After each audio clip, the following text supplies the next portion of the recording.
जंग से जुड़ी बड़ी खबर इस वक्त की। व्हाइट हाउस के मुताबिक इजराइल रोजाना 4 घंटे अब युद्ध रोकने पर सहमत हो चुका है। आईडीएफ का हमास के कमांड सेंटर पर हमले में 50 आतंकियों को ढेर करने का भी दावा है और आईडीएफ ने शिफा अस्पताल के पास बने सुरंग को पूरी तरह से तबाह कर देने का दावा किया है। फिलिस्तीन के शहर जेनिन में आईडीएफ के हमले में 14 लोगों की मौत का दावा किया गया है।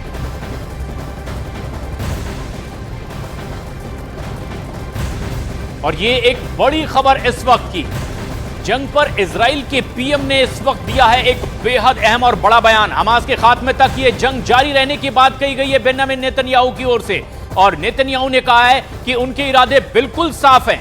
जब तक हमास के आतंकियों का खात्मा नहीं तब तक ये जंग नहीं रुकेगी। और ये ऐलान कर दिया है अब बेंजामिन नेतन्याहू ने कि किसी भी तरह की कोई बातचीत नहीं, गाजा पे कब्जे का भी उनका कोई इरादा नहीं है। ये बात साथ ही साथ जो आशंका दुनिया के कई सिरों से जाहिर की जा रही थी कि सिर्फ कब्जा करना एक मकसद हो सकता है नेतन्याहू का, उन्होंने कहा है कि गाजा पर कब्जा करना उनका कहीं भी कोई मकसद नहीं है।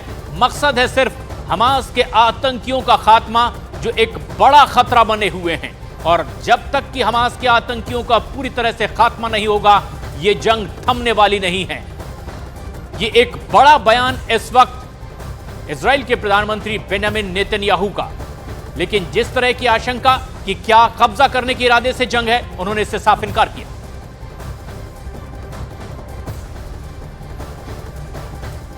और वही बड़ी खबर यह कि इजराइल की गिरफ्त में हमास के 2 लड़ाकों ने कैमरे के सामने एक बार फिर कबूल किया है कि गाजा के सबसे बड़े अल शिफा अस्पताल के नीचे हमास का सबसे बड़ा अड्डा है, जहां पर आने जाने के लिए हमास के कमांडर अस्पताल की एम्बुलेंस का इस्तेमाल तक करते हैं और लड़ाके सुरंगों से होकर वहां पर पहुंचते हैं। इजराइल ने ये वीडियो जारी करके पूरी दुनिया को बता दिया है कि वो अल शिफा अस्पताल में घुसकर हमास के लड़ाकों को जहन्नुम पहुंचाएंगे और तभी हमास का हिमायती कोई भी मुस्लिम देश आंसू बहाने मत आ जाना कि इजराइल ने अस्पताल के ऊपर हमला कर दिया।